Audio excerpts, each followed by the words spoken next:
UFC 321. These are my full card predictions and breakdown. I'm excited to break down this whole entire card and give you guys my picks. Make sure you smash the like button, subscribe to the channel, and let's jump into the first fight of the night. So first fight of the night, we got Jacqueline Amorim taking on Mizuki Inoue.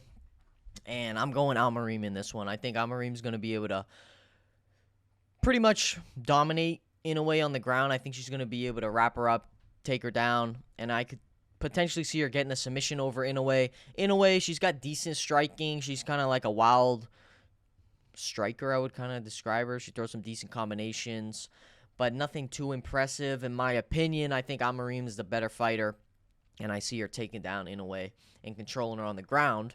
The odds on this fight, we got Inoue sitting at a plus 350, and Amorim is the minus 450 favorite.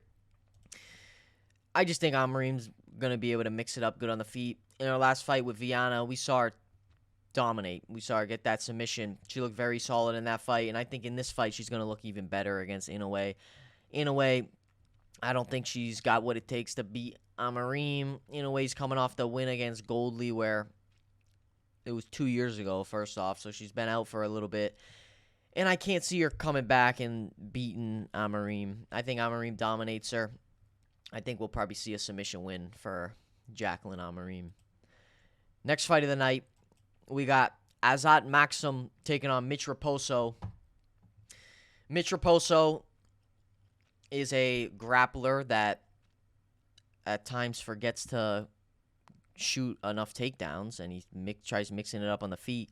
Just like in his last fight with Sumuderji, he had a split decision where it was a decently close fight, but I just felt like Mitch Raposo wasn't going for enough takedowns, and he ended up losing.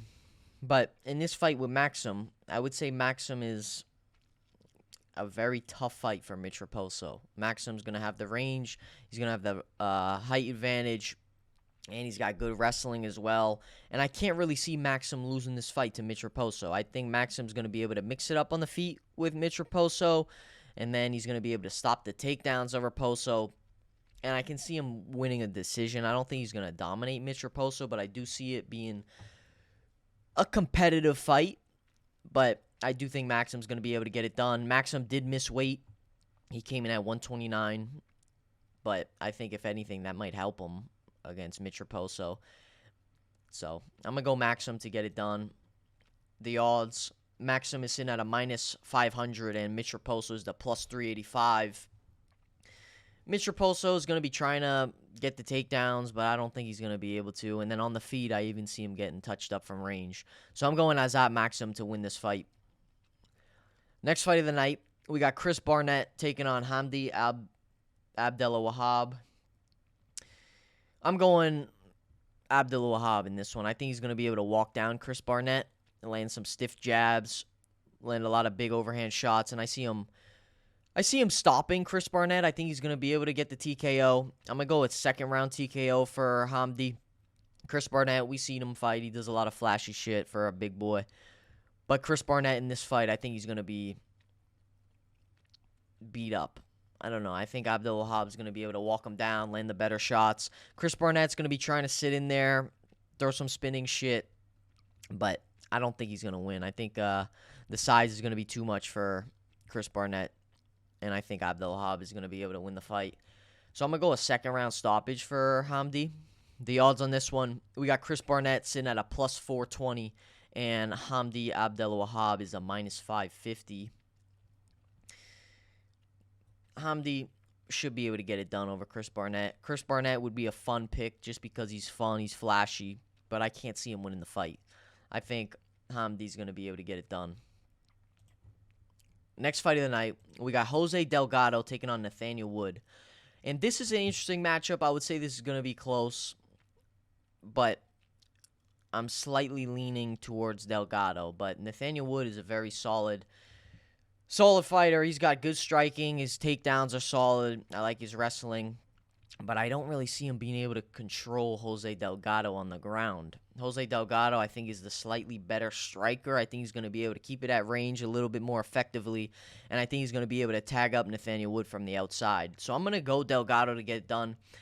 We haven't seen Delgado face anybody at the level of Nathaniel Wood. This is definitely his toughest fight. Nathaniel Wood's a dog. He's going to be mixing it up on the feet. It's not going to be an easy fight for either one, but I do think Delgado's going to be able to squeeze out the win, and I see Delgado being able to tag up Nathaniel Wood from the outside. But Nathaniel Wood, if he's able to string in the takedowns, mix it up on the feet a little bit, he could cause a lot of problems for Delgado, but I'm going to lean Delgado to get this one. The odds, we got Wood sitting at a plus 123, and Delgado is the minus 143. Delgado, I think, beats him up from range. I'm going to go decision for Delgado. I think Nathaniel Wood's just going to be slightly behind, and I think Delgado gets it done. Next fight of the night, we got Valter Walker taking on Sutherland. Sutherland is, I would say, nothing very impressive. He's got a puncher's chance in this fight. That's his only hope. He's got to land something big on the feet, potentially catch Valter Walker with a big overhand shot. But realistically, I can't bank on Sutherland landing that big shot. I think Valter Walker is going to come out there, shoot for a takedown immediately, and control this fight. And I think he wraps up a submission over Sutherland. I can't see Sutherland being able to get that one-punch KO win over Valter Walker. I think Valter Walker is going to come out quick, get the fight to the ground, and tap out Sutherland. Sutherland, I'm not too impressed by his ground game. I think Sutherland, he's got decent boxing, he's got decent kickboxing, but in this fight with Valter Walker, he's going to need a one-punch KO, and I can't really bank on him getting that.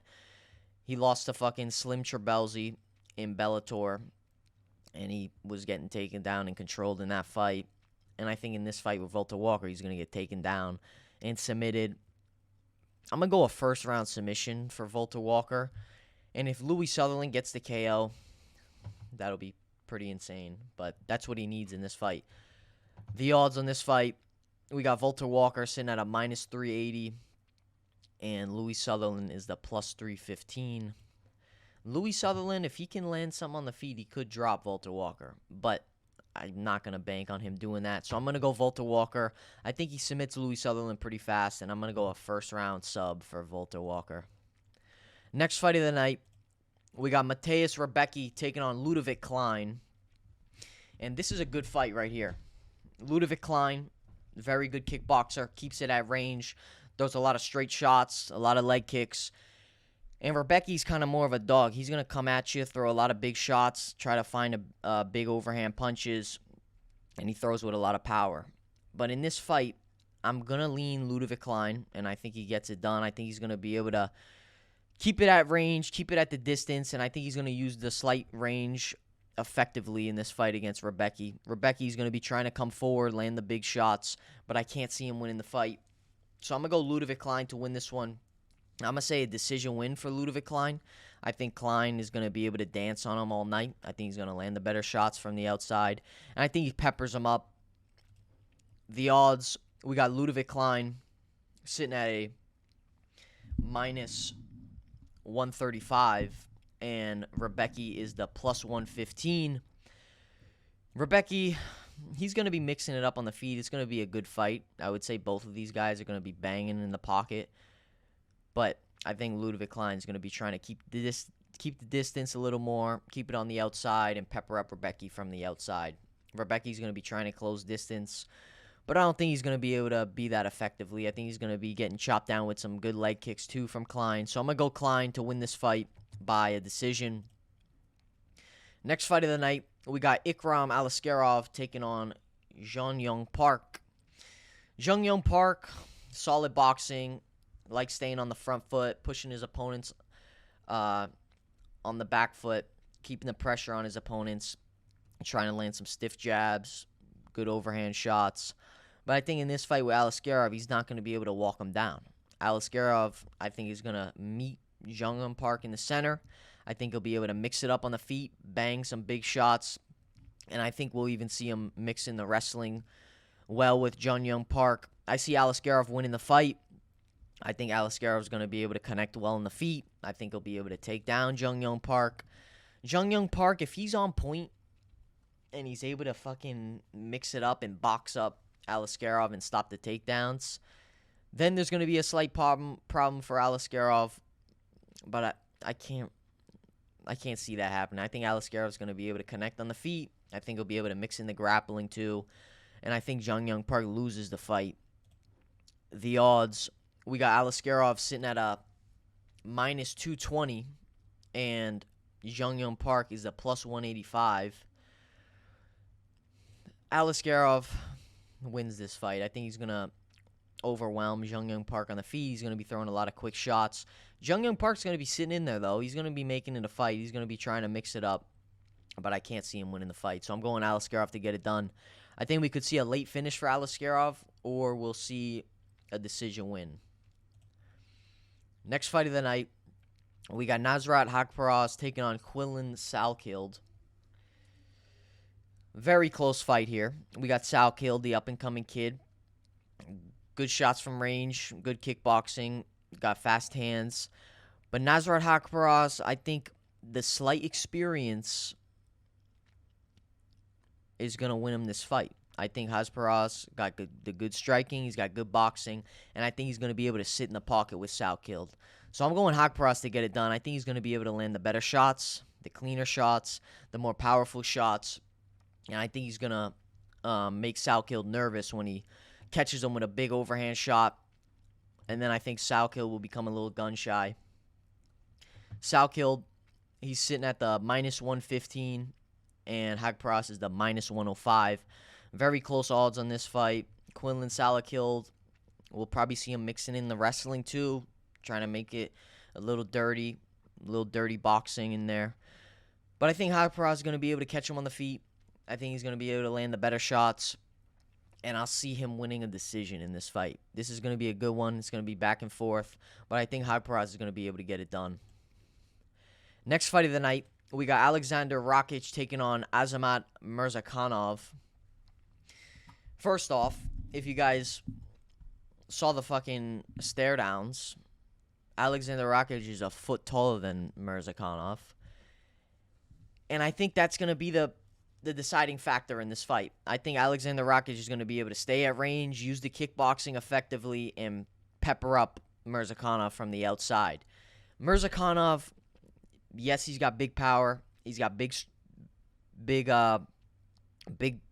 power in both shots. He throws a big overhand left, and he could connect on the chin with Alexander Rakić and put his lights out. But if Alexander Rakic's kickboxing's on point, which I think is going to be, I think he's going to be staying on the outside of Murzakanov, throwing some peppering shots, mixing in a couple of leg kicks, keeping it on the outside. I think he's going to be able to tag up Murzakanov. I think Alexander Rakić is going to be able to keep the distance, and I think he pieces up Murzakanov in this fight. So I like Alexander Rakić to win. I think he's got a lot of size on Murzakanov as well, and I can't see him losing the fight unless he gets caught with something. Murzakanov is the plus 100, and Rakić is the minus 120. I like Rakić to win. Yes, he's on a 3-fight losing streak. Ankalaev, Yuri Prochazka, and Jan Blachowicz. And yes, those are some of the top guys in the division. And I think Murzakanov is going to give a good fight, but I think he's just going to be a little bit behind in this one. So I'm going to go Rakić to get it done. I think he keeps it on the outside effectively, and I think he's going to be able to pepper up Murzakanov. I think he finishes him. Do I? No. I'm going to go decision win for Rakić. I like him to win this fight by a decision. I think he's going to be able to keep it on the outside, land decent shots, and win the decision. So I'm going Rakić to get it done. Next fight of the night, we got Alexander Volkov taking on Jailton Almeida. And this is one of those fights where Jailton Almeida is going to be trying to pressure Volkov up against the cage, keep Volkov on the back foot. Volkov's going to be trying to keep the fight at distance and keep Jailton Almeida on the outside. But I don't know if he's going to be able to do that. Alexander Volkov, yes, he's very dangerous on the feet. He's got quick hands. He's got good straight shots. He throws some decent kicks in there. But I think in this fight with Almeida, I think he's going to be getting taken down. I think Jailton Almeida is going to do a little bit of work on the feet, and then he's going to get this fight to the ground, and he's going to push Volkov against the cage, use the cage to get Volkov down to the mat, and I think we'll see him wrap up a submission over Volkov. So I'm going Jailton Almeida to win this fight. I think Alexander Volkov, if he can stop the takedown early and keep it at distance, then there's going to be some problems for Almeida. But I like Almeida to win the fight. I think Almeida is going to be able to get the fight to the ground, wrap up a submission over Volkov. The odds on this fight, we got Volkov sitting at a plus 165, and Jailton Almeida is the minus 190 favorite. I think Almeida gets it done. I think he wraps up a submission over Volkov, and I like him to win. So I'm going Jailton Almeida. I'm going to go a second-round sub for Jailton Almeida. Next fight of the night, we got Umar Nurmagomedov taking on Mario Bautista. Obviously, I'm going Nurmagomedov in this fight. Mario Bautista, yeah, if it stays on the feet, it could be a decently competitive match, but he's not going to be able to stop the takedowns on Nurmagomedov. Nurmagomedov is going to come out there, mix it up a little bit on the feet, get the fight to the ground, and I think then when it gets back up to the feet, Mario Bautista is going to be very gun-shy. He's not going to be letting off his shots well because he's going to be so scared of the takedowns. And I think Umar Nurmagomedov dominates this fight, and I think we could see a stoppage for Nurmagomedov in this one. If anything, I would say a late stoppage, so I'm going to go a third-round stoppage for Umar Nurmagomedov. I think he's going to dominate the whole fight, though. I can't really see Mario Bautista being able to do much. The odds, we got Nurmagomedov sitting at a minus 700, and Mario Bautista is the plus 500 underdog. I like Nurmagomedov. Easy win for this fight. Easy pick overall, and I think Nurmagomedov dominates this fight. Now, onto the co-main event. We got Virna Jandiroba taking on Mackenzie Dern. This is close fucking fight here. Jandiroba, good ground game, good submissions, scary jiu-jitsu. But then on the other side, Mackenzie Dern also has got very good ground game, good submissions, good jiu-jitsu. So this is a close fight. But I want to lean Jandiroba, but this could kind of go either way. But I'm going to lean Jandiroba to get it done. I think Jandiroba is going to be able to wrap something up on the ground, get the submission over Mackenzie Dern. Mackenzie Dern, I feel like she is going to be the stronger girl in there. So that could cause some problems for Jandiroba. But I like Jandiroba to win the fight. So I'm going to go Jandiroba. I think she's going to be a little bit better. I think on the feet, she's might be a little bit better for keeping it at range. I think she's going to be able to do that slightly effectively and then mix in the takedowns. This is going to be a tough fight. This could go either way. Mackenzie Dern is going to be coming forward on the feet, throwing quick combinations, pushing the fight against the cage. But I think Jandiroba can get it done. I like Jandiroba to win. This is a close fight, though. I'm not fully sure who's going to get this one. The odds, we got Jandiroba sitting at a plus 135, and Mackenzie Dern is the minus 155. I like Jandiroba. I think she's going to be a little bit better in there. I think she's going to be able to mix it up well on the feet, and I think her ground game and jiu-jitsu is going to be able to control Mackenzie Dern. Mackenzie Dern's got good jiu-jitsu too. This is a close one, but I'm slightly leaning Jandiroba. But who knows? Mackenzie Dern could just go out there, be too strong for Jandiroba. Yeah. Close fight here, but I'm going to lean Jandiroba. I think she's going to be able to wrap up some type of submission. Now, on to the main event.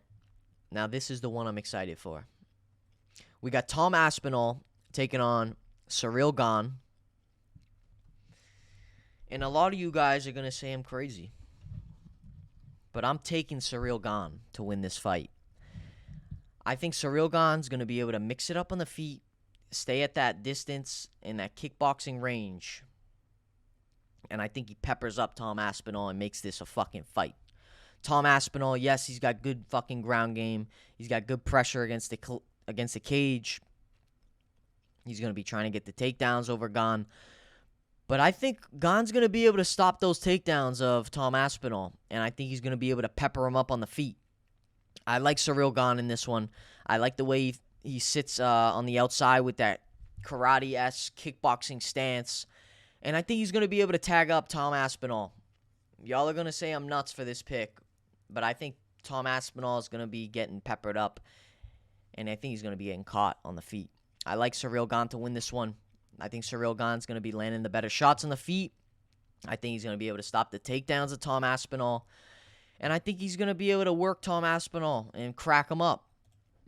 The odds on this fight, we got Aspinall sitting at a minus 370. And Ciryl Gane is the plus 295. Tom Aspinall, his striking is solid. He's got a lot of power. But I don't think skill for skill on the feet in this fight, I think Ciryl Gane's the better fighter. I think he's better on the feet. I think he's got the crisper shots. Yes, you could say Tom Aspinall mixing in the wrestling is going to make it harder for Ciryl Gane to land the shots on the feet. But I think Ciryl Gane's going to be able to stop the takedowns of Tom Aspinall. And that's why I think Ciryl Gane's going to be able to keep it standing and crack up Tom Aspinall. And I'm going Ciryl Gane. I think he peppers up Tom Aspinall, make this a fight.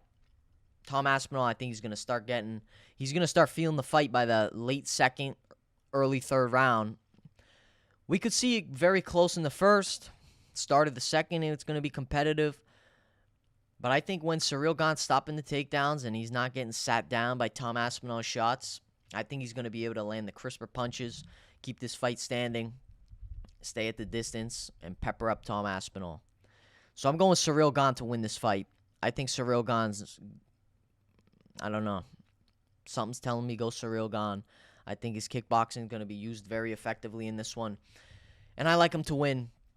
Tom Aspinall, I think, gets peppered up. So I'm going Ciryl Gane to win this fight. And I'm going to go a finish. Late, though. I'm going to go a late fourth round. I'll throw a fourth round finish for Ciryl Gane. I think he's going to be able to crack up Tom Aspinall up on the feet, land a lot of big shots, mixing the leg kicks, and I see him winning the fight. So I'm going Ciryl Gane to beat Tom Aspinall in the fourth round. So those are my full card predictions for UFC 321. Let me know what you guys think of my picks. Let me know if you agree. Let me know if you disagree. Make sure you smash the like button, subscribe to the channel, and I'll see you on the next one. Peace.